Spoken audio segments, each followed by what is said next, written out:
आज बड़े सुंदर भाव से मानस में दर्शन आया चित्रकूट की लीला का, जयंती प्रसंग का। बाद में इसके बाद भगवान ने चित्रकूट छोड़ा और आगे की यात्रा की।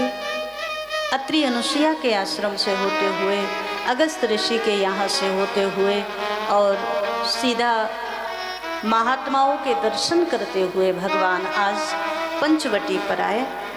यहाँ मंदाकिनी के किनारे, यहाँ गोदावरी के तट पर भगवान ने सुंदर कुटिया का निर्माण किया और यहाँ भगवान कुछ दिन रहे हैं।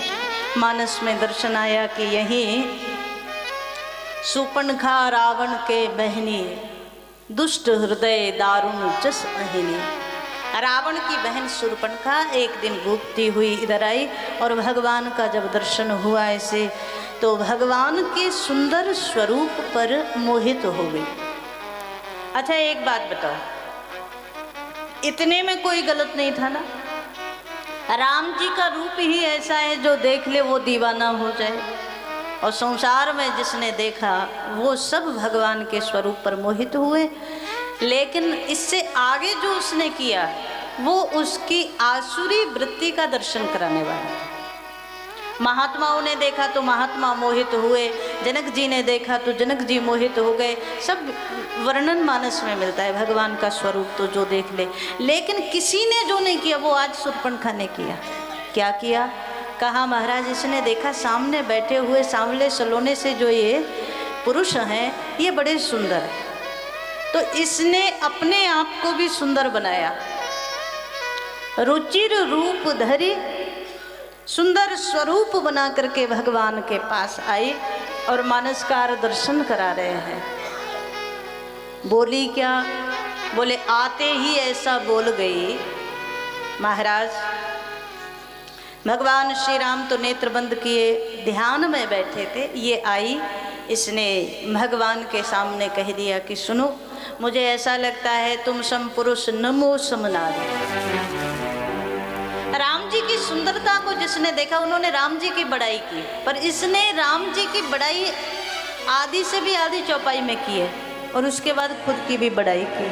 तुम सम पुरुष न, आप जैसा पुरुष त्रिभुवन में नहीं है, पर मेरे जैसी नारी भी नहीं है, इसने साथ में जोड़ दी। और ये मानो आसुरी वृत्ति का परिचय है। मानस में दर्शन आया, भगवान ने इसकी बात तो सुनी पर देखा नहीं। श्री जानकी मैया जो कुटिया थी उससे बाहर निकली और राम जी ने दृष्टि डाली जानकी जी के ऊपर। तुम सम पुरुष नमो सम नारी, तुम सम पुरुष नमो सम नारी, तुम सम पुरुष नमो सम नारी, तुम सम पुरुष नमो सम नारी। यह संयोग विधि रचा विचारी, यह संयोग विधि रचा विचारी। आज भगवान से बोल गई मेरा आपका संयोग विधाता ने बनाया है और आपके जैसा पुरुष कहीं नहीं है तो मेरे जैसी स्त्री भी कहीं और नहीं। सीत ही चितई कही प्रभु बाता। भगवान ने जानकी जी की ओर देखा और शूर्पणखा से बात कर रहे हैं। देवी आपने आने में थोड़ी सी देर कर दी। भगवान बोले अब तो हमारा विवाह संस्कार हो चुका है, जानकी हमारे साथ है। शूर्पणखा कुछ उदास हुई तो भगवान ने विनोद किया, उदास होने की ज़रूरत नहीं है, हमारे साथ एक और मेरा जो छोटा भाई है ना वो है। अह कुमार मोर लघु भ्राता, मेरा छोटा भाई है, तुम वहाँ जाओ एक बार उससे बात कर लो।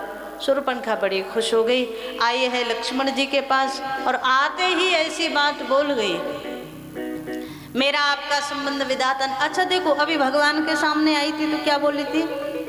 आपके जैसा पुरुष नहीं, मेरे जैसी स्त्री नहीं, तो मेरा आपका संबंध तो विधाता नहीं बनाया है।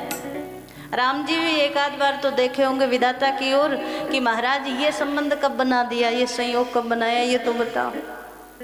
विधाता बोले हाथ जोड़ करके महाराज ये संबंध इसी ने बनाया, नाम हमारा ले रही, हमने कोई संबंध नहीं बनाया। और हम अक्सर कहते हैं, कई बार चिंतन करके देखो, ये आई है राम जी से विवाह करने, तो अभी तो हम आप सब लोग क्या बोलते हैं, कितना मीठा नाम बोले, पहले राम ही नाम बड़ा मीठा है, फिर श्री सीता जी को अगर हम राम जी के नाम के साथ सीता जी का नाम जोड़ दें तो श्री सीताराम, सिया राम, कितना प्यारा नाम है ना।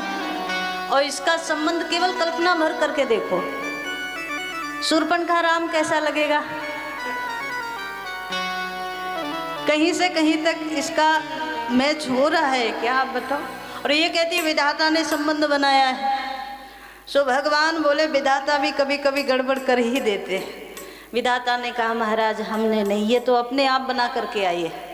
सो भगवान बोले हमारा तो विवाह हो गया, आप लक्ष्मण के पास चली जाओ। और इसमें व्यंग ये है, ये बोली थी कि मैं कुंवारी हूँ, मैं पति की खोज कर रही हूँ, त्रिभुवन में मैंने खोज लिया पर कहीं भी मुझे मेरे समान कोई पति नहीं मिला। अब इसको लगा, देखो शूर्पणखा के चिंतन को, उसकी बात को सुना, ऐसे लगा कि मैं ज़्यादा ही बोल गई, कल विवाह तो हो ही जाना है, फिर ये रोज मुझे इसी बात पर कहेंगे कि देखो तुम्हें दुनिया में कोई नहीं मिला था, हम ही मिले थे। सो शूर्पणखा ने बात संभाली, कहा मैं त्रिभुवन में घूम कर आई हूँ, आप जैसा कोई व्यक्ति मुझे नहीं मिला। फिर उस बात को संभालते हुए बोली मन माना कछु तुम ही निहारे, तुम्हें देखकर भी पूरा नहीं पर थोड़ा सा, चलो कोई नहीं है तो तुम्ही से काम चला लेंगे। मन माना, थोड़ा सा मन मान गया कि चलो कोई नहीं मिल रहा हमारे हिसाब का तो ठीक है। भगवान बोले कि हमारा तो विवाह हो गया, पर जैसी तुम कुंवारी हो वैसा ही मेरा भाई भी है, इसका भी विवाह हो गया है। अन्य अन्य रामायणों में ऐसी कथा आती है कि इसके पति को किसी कारण से रावण ने ही अंत कर दिया था, तो ये तो विवाहित भी है और विधवा भी है, और कहती है मैं कुंवारी हूँ। मानस में दर्शन आया, श्री भगवान बोले कि लक्ष्मण भी विवाह तो उसका हो गया है, लेकिन साथ में धर्मपत्नी नहीं है, अकेला है, इसलिए तुम वहां जा सकते हो। ये आई सीधी लक्ष्मण जी के पास और अभी भगवान से कह रही थी कि आपके समान पुरुष त्रिभुवन में कोई नहीं है, और अब लक्ष्मण के सामने आई तो वही बोली कि आप जैसा कोई त्रिभुवन में नहीं है। लक्ष्मण जी बोले अच्छा, राम जी के सामने भी यही बोल कर आई है, हमारे सामने भी यही बोल रही। लक्ष्मण जी ने देखा तो नहीं, लेकिन लक्ष्मण जी ने एक शब्द ऐसा कह दिया कि इसके मन में थोड़ी आशा जाग गई कि यहाँ काम बन सकता है।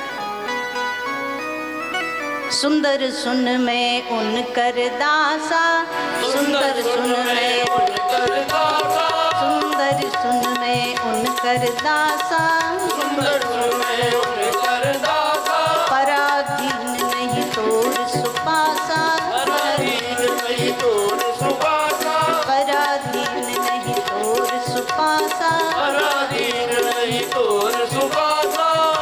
श्री लक्ष्मण जी ने बिना इसको देखे सुंदरी शब्द का, सुंदरी सुन में उनकर दासा, पराधीन नहीं तोर सुपासा। अरे सुंदरी तुम मेरे पास तो आई हो, पर मैं तो उनका दास हूँ जिनके यहाँ से तुम चल के आ रही हो। राम जी की ओर इशारा किया।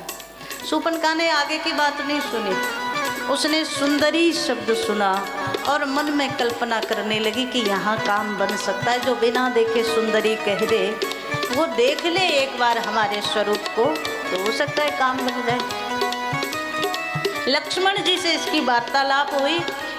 लक्ष्मण जी बोले कि तुम वहां भी तो गई थी, क्या हुआ? इसने कहा, वो कहते हैं मैं विवाहित हूँ। लक्ष्मण जी धीरे से बोले, प्रभु समर्थ कौशलपुर राजा। कोई बात नहीं, उनका एक विवाह हो गया तो, पर वो समर्थ हैं सब कुछ करने में। समर्थ शब्द का मतलब दूसरा भी कर सकते। शूर्पणखा को लगा तो एक बार फिर ट्राई करना चाहिए, तो एक बार फिर भगवान के पास आई। ये महाराज, जो वासना है ना, जो गलत भाव है, जो शूर्पणखा है, माया है, ये राम जी के सामने भी झूठ बोल रही है और लक्ष्मण जी के सामने भी झूठ बोल रही है। सुंदर स्वरूप बना करके आई है। पर मानसकार दर्शन करा रहे। राम जी लक्ष्मण जी के पास भेज देते, लक्ष्मण जी फिर भैया के पास भेज देते हैं। आखिर में लक्ष्मण जी बोले, तेरा वरण वो करेगा जिसने सारी लज्जा सारी मर्यादाओं को छोड़ दिया होगा, वही तेरा वरण कर सकता है। तब खिसियान राम पहीं गई, तब क्रोध में भगवान की ओर आए और जानकी जी पर आक्रमण करने को हुई। श्री भगवान ने लक्ष्मण को इशारा किया, लक्ष्मण भैया आपका काम आता है यहाँ। तो लक्ष्मण जी आगे बढ़े। लक्ष्मण अति लाघव सो नाक कान बिन कीन। लक्ष्मण जी बीच में आए और जब तक शूर्पणखा श्री जानकी तक पहुंचती तब तक उसको नाक कान बेहीन कर दिया। बड़ी जोर से विलाप करती हुई यहाँ से भागी। लंका में आए इससे पहले खरदूषण तिश्रा के पास आई, सारी बात सुनाई। खरदूषण तिश्रा 14,000 राक्षसों की सेना के साथ आए राम जी से युद्ध करने, पर भगवान ने जानकी जी को तो भेज दिया एक गुफा में, और यहाँ भगवान ने युद्ध किया तो एक ही बाण से 14,000 राक्षसों की सेना को अंत कर दिया। आप कहेंगे एक बाण से कैसे हुआ? एक ऐसा मोहिनी बाण भगवान ने मारा, देखहि परस्पर राम करि संग्राम रिपुदल लर मरियो। मानसकार कहते हैं ऐसा बाण भगवान ने छोड़ा कि 14,000 राक्षस लोग देखहि परस्पर राम, सामने वाले में राम देख रहे, अपने आप में राम नहीं देखते, सामने वाले में देखते हैं। और सामने राम है तो उसी पर आक्रमण कर देते हैं। सामने वाला समाप्त हुआ तो दूसरे में राम नजर आने लगता है और आपस में ही लड़कर सब मर गए। मानस में दर्शन आया, बाद में खरदूषण का अंत किया, त्रिशरा का अंत किया भगवान ने। ये रोती हुई गई है रावण के दरबार में। रावण को सारी सूचना दी, रावण ने बहन को आश्वस्त किया। और देखो यहाँ रावण को बताती क्या है। रावण ने पूछा कि अच्छा ये बताओ कि आपके साथ ये क्या क्या हो गया, कैसे हो गया? तो ये नहीं कहती कि विवाह करने गए थे तो हो गया।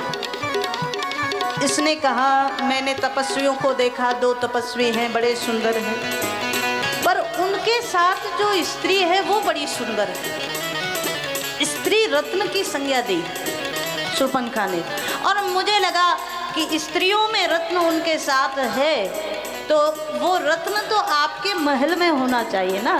तो मैं आपके लिए जब उनकी स्त्री को लाने लगी तभी उन्होंने मेरे ऊपर आक्रमण कर दिया। सीधा सीधा नहीं कहती विवाह कराने गई थी तो ऐसा हो गया। मानस में दर्शन आया, रावण बड़े क्रोध में आया। रावण ने बहन को आश्वस्त कर दिया, लेकिन पूरी रात्रि भर सोचता रहा क्या करूं।